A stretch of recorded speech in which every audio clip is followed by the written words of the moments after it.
Hello friends, welcome to SLPL associates. हमारे और एक वीडियो पे आप सबका स्वागत है। आज हम उसी टॉपिक के बारे में बात करने वाले हैं जो है हमारा स्टार्टअप सीरीज। स्टार्टअप सीरीज का पहला जो 4 एपिसोड है वो ख़त्म हो चुका है। पिछले एपिसोड में हम बात किए थे कंपनी रजिस्ट्रेशन स्टार्टअप के लिए कितना ज़रूरी है। आज हम बात करने वाले हैं कंपनी का जो ऑपरेशनल सेटअप है वो किस तरह प्लानिंग करना चाहिए उस बारे में, एंड एडिशनली द रिक्रूटमेंट। चलिए तो शुरू करते हैं बिना किसी देर के।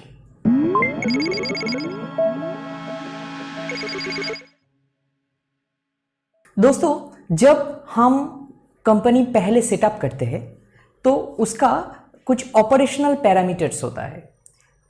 पहला ये कि कोई एंटरप्रेन्योर अगर फर्स्ट कंपनी सेटअप करता है और उसका कैपेसिटी बहुत स्मॉल है, मतलब कि ऑफिस लोकेशन या फिर ऑफिस का जो इंटरनल स्पेस है वो कम है, इनिशियल मैन पावर थोड़ा कम है, तो उसको 3 तरह से अपना जो ऑपरेशनल सेटअप है वो प्रोसीडियर एक स्ट्रक्चरल फॉर्मेट पे कॉम्बाइन करना चाहिए। एक, कस्टमर डेटाबेस बहुत इंपॉर्टेंट है।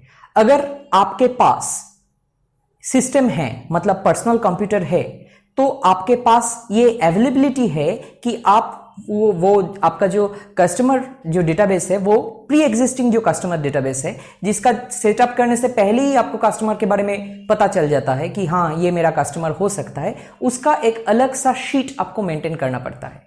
दूसरा है वेंडर डेटाबेस। वेंडर डेटाबेस और सप्लायर्स डेटाबेस बहुत इंपॉर्टेंट है। जो आपको अपना ऑपरेशन करने के लिए जिससे सामान खरीदना पड़ता है वो है आपका सप्लायर्स या फिर क्रेडिटर्स, तो उनका एक अलग सा डेटाबेस आपके पास रहना बहुत जरूरी है। और तीसरा, the prospecting areas of your marketing, मतलब वो एरिया आपको डिफाइन करेगा कि किस एरिया पे आपका मार्केटिंग ऑपरेशंस, किस एरिया पे आपका जो सेल्स एजेंट है या फिर आपका जो मार्केटिंग एग्जीक्यूटिव्स है वो कहाँ ऑपरेट करेंगे, किस कौन से ऐसे जगह है, कितने ऐसे प्लेसेस है, कितने ऐसे वेंडर्स है जिनको आपको जिनके साथ मीट करना पड़ेगा, आपको जिनके साथ आपका जो नेक्स्ट जो वेंचर है, नेक्स्ट जो आपका जो मार्केटिंग प्रपोजल्स है वो उनको देना पड़ेगा। ये सारे के सारे लेके जो प्रोस्पेक्टिंग वेंडर्स होगा या फिर प्रोस्पेक्टिंग कस्टमर्स होगा, उनका एक अलग सा डेटाबेस आपको मेंटेन करना चाहिए। अभी ये जो कस्टमर डेटाबेस है और ये पर्टिकुलर कस्टमर डेटाबेस ही आपका अगली जो कुछ ही महीनों में वो आपका डेटर लिस्ट बन जाएगा, क्योंकि इनमें से कई ऐसे कस्टमर्स होंगे जिन्होंने अपना जो पैसा है वो पैसा उसी वक्त नहीं दिया होगा लेकिन बाद में देंगे। तो इसी तरह जो एग्जिस्टिंग कस्टमर डेटाबेस है वो टर्न होगा डेटर डेटाबेस पे, मतलब मेरा जो डेटर्स लिस्ट है और क्रेडिटर्स लिस्ट है वो पैरेलली चलना चाहिए, और उसका जो सही तरह से कितने पैसे आ रहे हैं और कितने पैसे आपको देना पड़ रहा है वेंडर्स को, सप्लायर्स को, उसका एक सही तरह का जो एक अकाउंट्स मैनेजमेंट है वो आपको करना चाहिए।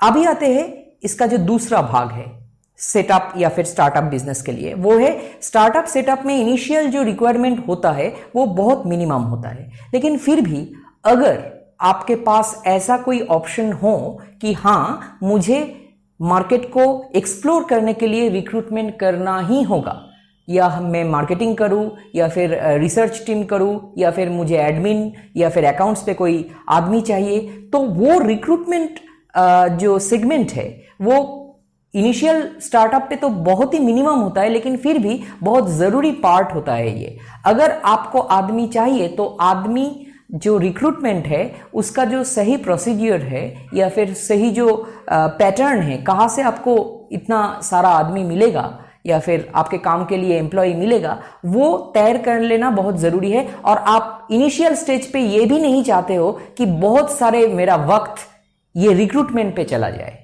ये पैरेलली चलना चाहिए जिसमें कम वक्त लगे। तो उसमें 2 मेथड है, एक तो डायरेक्ट कैंपस रिक्रूटमेंट मेथड है और दूसरा जो अभी चल रहा है वो वर्चुअल या फिर ऑनलाइन रिक्रूटमेंट। ऑनलाइन रिक्रूटमेंट अभी बहुत यूजफुल भी है और बहुत बेनिफिशियल भी है, इसलिए कि ज़्यादा टाइम आपको इसमें नहीं देना पड़ता है। आपका अगर पर्टिकुलरली कोई फेसबुक अकाउंट है आपका, या पर्टिकुलरली कोई जॉब पोर्टल पे आपका एम्प्लॉयर अकाउंट क्रिएटेड हुआ है, तो वो पर्टिकुलर अकाउंट्स को मेंटेन करके आप पोटेंशियल सीवी या फिर कैंडिडेट को आप स्क्रीनिंग करके ले सकते हैं या फिर इंटरव्यू के लिए बुला सकते हैं। तो ये जब दो पर्टिकुलर, एक है ऑपरेशनल सेटअप जो कि customer database, suppliers database as well as the potential market database तैयार होता है, और रिक्रूटमेंट प्रोसीजर जब आप कंप्लीट करके एक फाइनल सक्सेसफुल रिक्रूटमेंट आप कर सकते हो, अगर आपने किया तो ये दो मिला के तैयार होता है एक सक्सेसफुल कंपनी स्ट्रक्चर।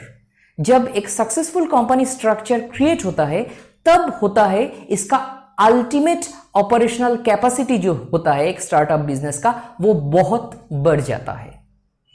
तो ये थोड़ी टेक्निकल डिटेल्स है जो इनिशियल स्टार्टअप्स और बिजनेस और बिल्कुल नए एंटरप्रेन्योर्स है जिनके बिजनेस के बारे में कुछ भी पता नहीं है अभी, लेकिन बिजनेस करना चाहते हैं, तो उनके लिए जानना और समझना दोनों ही बहुत जरूरी होता है।